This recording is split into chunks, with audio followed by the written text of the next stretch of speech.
Hi guys, today I thought it would be fun to test some makeup from Kaleidos. I received an incredibly generous package from Kaleidos, so I picked out just a few things to try out. I've already done my foundation, concealer, and powder. If you're curious, I'm wearing the ColourPop Pretty Fresh foundation, the NYX Bare With Me concealer serum, and the Huda Beauty and CoverGirl powders. I did see a blush in that package that looked absolutely stunning that I can't wait to try. This is the Kaleidos Mono Blush in the shade Pearl Bliss, and it is the most interesting blush shade. It almost looks like a contour color, which maybe it could be used that way as well, but this is just the prettiest rosy taupe blush color, really pale as well, which I love.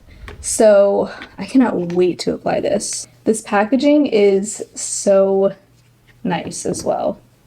I'm not sure how powdery this is, so let's just build slowly. That's fun. I don't have any blushes quite like this. Yeah, you can really go to town with this shade. You do not have to be shy with it. I love that it has a rosy undertone to it, so it doesn't end up looking quite like a bronzer on the cheeks. Like, it does look like a blush. Oh, I just realized I could have used the blush brush that they sent. This is their blending blush brush, and I thought this looked like such a nice shape for a blush brush.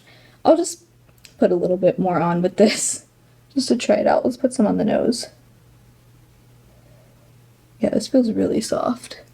I don't have a new bronzer to try, so I'm just going to use my Fenty bronzer in Into Sun. I am actually going to use a brush they sent, though. This is the Duo Fiber Contour Brush, and it looks really interesting.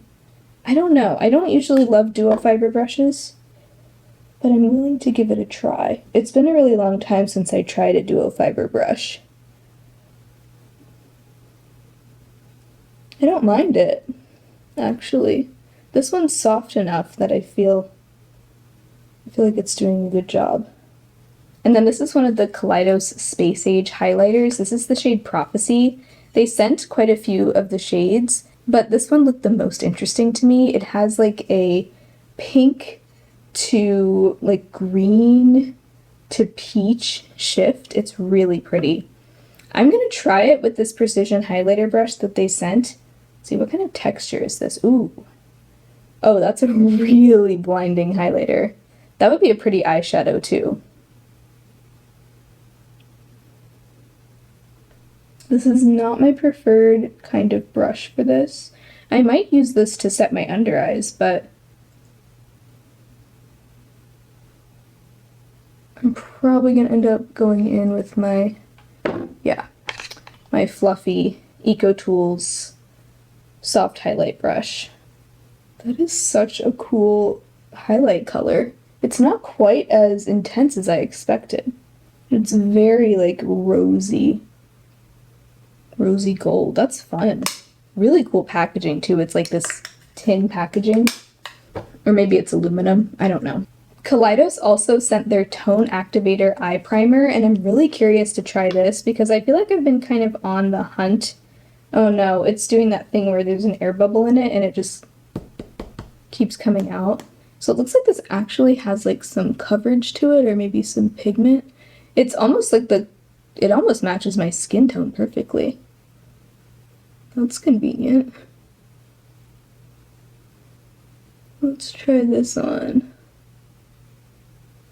Let's see how this compares, because I like my Milani and I like my Urban Decay Primer Potion, but I sometimes still get creasing with those, especially with my cream eyeshadows or even like creamier shadows like the Flower Lights palettes. Occasionally, not every time, I get creasing. So that definitely does have some coverage. It really blanked out my eyelids, which is kind of nice. I wonder if this sets by itself. I'm probably going to just like let it dry for about 30 seconds. And then we are going to try the Kaleidos Escape Pod, which I am actually so excited to try. It's definitely really colorful, but I love the shades they picked. I feel like they balance each other out really well. I always love the combination of like peachy pink and green gold. I love the kind of lavender up here. I love the cornflower blue. It's one of my favorite shades of blue, so I'm just really excited to try this out. I like how the top left shade here has an imprint of like an escape key on the keyboard. It's just really a cool touch. Squeaky. I think I'm gonna do something with this blue shade. This is called Exoplanet. I'm picking it up on like a flat blending brush. This is the Sigma E25. And I'm just gonna start by packing this into my outer corner. The blending will come later. And then I'm using that same brush to just blend those edges out. It ended up being like a lot darker than I expected. Then on a really small crease brush, this is the Sigma E36. I'm gonna pick up some of that Escape shade. It's actually called Soiree. Really pretty lavender shade. And I'm gonna work this above my crease and overlap it to blend out that blue even more.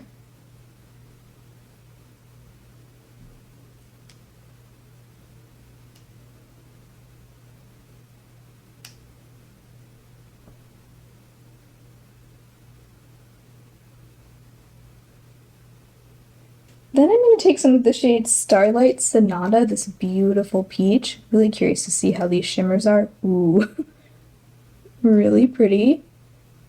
And I'm going to pack that on my lid.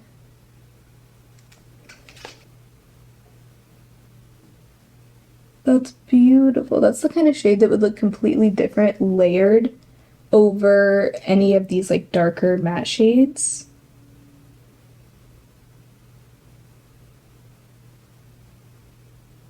Actually gonna go into the shade right next to that, Amaretto. It's like peachy pink. And I'm gonna apply some of that in the center of my lid. And then I'm also gonna take some more of Starlight Sonata around my inner corner. But it's really fun, actually. I actually love the way all those shades work together. The pink and blue and purple. And just for fun, I'm also gonna take some of Mardi Gras, this purple here, on my lower lash line, like really like the outer half. Actually, I'm just going to take it all the way across, because why not? I'm just going to take some black eyeliner here on the upper lash line. This I am focusing on the outer half.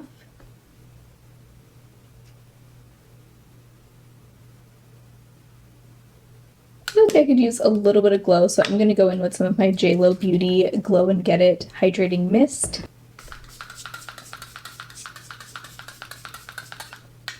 For mascara, I'm using my Ciate London Wonder Wand in the shade Black Magic. Then on my lips, I want to try their Ultimate Glow Glossy Lip Glaze in the shade Skinny Dip. This packaging is so luxe, first of all. It's really satisfying to hold. Kind of like a light vanilla scent to this. Alright, well that has a nice non-stringy, non-sticky texture, but still has some good thickness to it, and I really like that shade. I'm such a sucker for a nude gloss. The applicator felt really nice going on too. It has like a little bit of a dip in the middle to hold onto the gloss, and I like the angle of it. Just feels really like soft and flexible on the lips. So wow, overall, I was really impressed. This was such a fun look. This palette really got me out of my comfort zone in a way that I was excited about. I didn't really feel intimidated by this palette, even though it has a lot of bright colors, because I just feel like the color story makes so much sense. I haven't done a ton of colorful eye looks lately, so this was just a lot of fun, and I can't wait to use this palette more. I also love that beigey rose blush. I have never come across a blush quite like this type of shade, and I'm so excited to keep using that. And the highlighter is really interesting as well. It definitely looks different than I expected it to. I think because I applied it with such a fluffy brush, maybe it diffused it a lot. Maybe I should try a little bit more of a targeted application. So far so good on the eye primer, but I'm really curious to compare this to my Milani and Urban Decay ones that I've been using kind of interchangeably recently. I had so much fun trying this new to me brand today. I hope you guys enjoyed it as well. Let me know if you've tried anything from Kaleidos, and if so, if you have any favorites. Let me know if there's anything you think I should check out next. But I always love trying out new to me indie brands. I just get so excited to see what kinds of things they have. I just feel like indie brands tend to have the most interesting and innovative products and finishes and shades. So this was a ton of fun. Thank you so much for hanging out with me today. If you enjoyed the video, be sure to give it a thumbs up, subscribe to my channel if you haven't already, and if you want to go above and beyond in supporting me, I do have a Patreon and a channel membership where I share exclusive bonus content, and I'd love to have you join. A huge shout out to all of my current patrons and channel members. Thank you so much for supporting me. I hope you all have an amazing rest of your day, and I'll talk to you very soon in my next video. Bye!